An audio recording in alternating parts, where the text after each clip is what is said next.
Hi YouTube.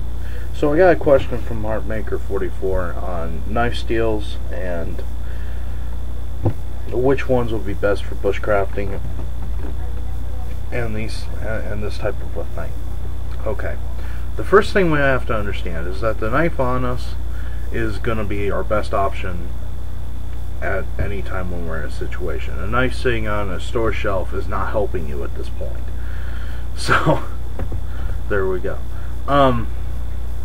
More than that, when we start looking at knife steels, it's both a large and a small thing. It's a small thing as in when you're in the action of actually using your knife, you're not thinking about your knife steel, you're thinking about how best to cut or to sever said thing in your way, said object. So that's one of the more, that's the little of it of importance.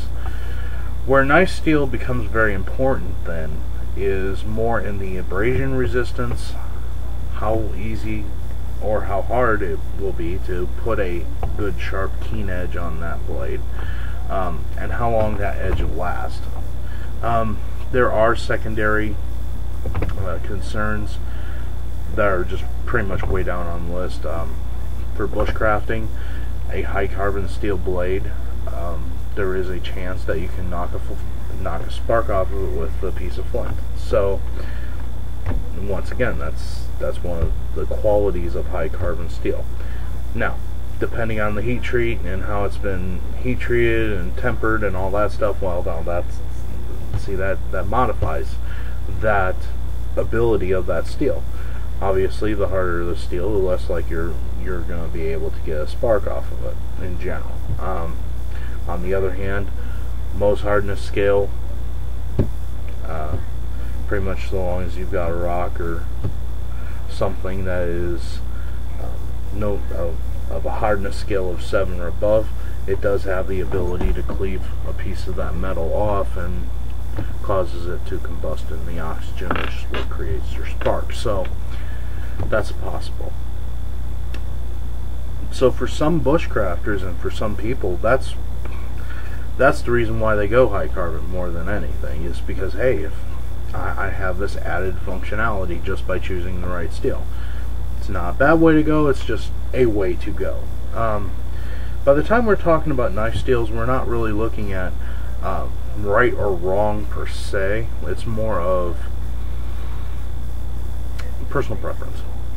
At this point, we're getting into the minutia of, okay, what's our preference? So with that being said, let's talk about hardness and let's talk about some of the other things. Hardness is, like I said before, is determined by heat treating and all of that, combined with the type of steel that you're using. So obviously with a lower carbon steel, you will not be able to get the hardness that you would out of a higher carbon steel. Or in a stainless steel with less of a carbon content is not going to get as hard of an edge as a stainless steel with a higher carbon content.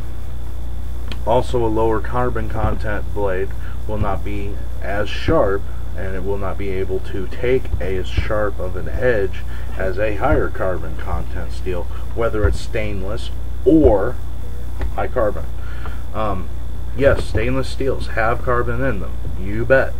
That's the reason why stainless steels are able to have an edge period on them. Now let's look at the problem with stainless steels. The problem with stainless steels is as you get up into the higher levels of stainless steel, the more carbon you have. The more carbon you have, the more chance of rusting you have, so therefore here we go. Okay, so a lot of us, myself included, I prefer a higher carbon steel.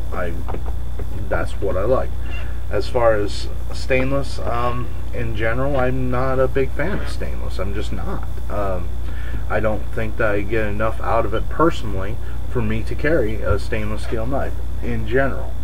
So that's something to be aware of.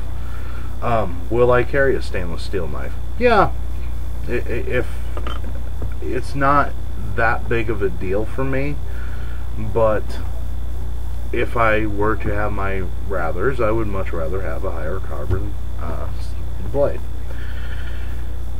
So that's one thing. And so then now let's look at stainless versus high carbon as far as upkeep or maintenance. Well, a higher carbon blade will hold that edge generally longer because it has the ability for that edge to be harder. The problem with it being, though, that it is high carbon, it has a tendency to rust. That's why you need to keep them either lightly oiled or something like that. You need to keep them protected from moisture. You need to keep them oiled. You need to have some preventative maintenance going on with these blades at all times. Otherwise, they will corrode, they will rust, and you'll end up losing your knife that way, and that's not a good way to lose a knife. So that's pretty important to look at. So stainless is one of those great things that you don't have to be as proactive with the maintenance in general as you would a high carbon steel blade. That's the good thing. However, to say that a stainless steel blade does not rust or does not corrode, well, stainless steel blades don't corrode if it's a butter knife. Okay, but a butter knife was never designed to have a sharp edge on it either. Whereas a knife that is higher carbon with the stainless steel, it is designed to have an edge, and because of that it has a higher carbon content, therefore it can rust, so therefore stainless steel knives can rust. Okay, so either way you're looking at maintenance. So for me, I just go ahead and go for the higher carbon steel. So to wrap this up, as the last part of this, I want to go over, I just want to pick on a couple of steels that are out there that are very popular for use that you'll find in a lot of blades. The first one is 01 for high carbon steel. 01 tool steel is an oil hardening steel. That means that when they go to quench it to harden the steel in the first place, before they temper it, they'll get it red hot, stick it in some oil, it quenches, and it turns hard. 01 is a very hard steel when it gets done, and it holds an edge like crazy, and it's widely considered, or at least at one time it was widely considered, to be the best knife steel, hands down. Thank you very much, bye bye. So 01 is a superior, or I'm not well, with modern metallurgy maybe not as much, but it's a very strong and good choice. 01 is a very good strong steel. For stainless, well, of course we've got our 440s, we've got our 420s, we've got AUS-8, we've got a couple other ones. You got various like a Swedish steels, Krupp steels, stuff like that. So, you know, with those, pretty much, if you stick with a decent one, with a decent stainless steel, and there's a lot more, I would dare say that there's more stainless steels out there on the market than there ever have been, and there's probably more stainless steels out on the market now than there are high carbon steels. Another popular high carbon steels are your 1090s, your 1095s, your even some of your 1080s. Those are good hard high carbon tool steels. So what would I do if I were to choose a high carbon steel? I'd stick with like a 1090, I'd stick with a 1095, I would stick with an 01. Depending on if I was having a knife made, depending on where it was made, I would try to stick with a equivalent if they've got a local equivalent, something like that. If you're going for a high carbon steel, stick with a higher. If I were you, I would stick with a higher and a harder carbon steel. As far as various stainless steels, once again, do your homework. There's a lot of them out there. I will tell you this,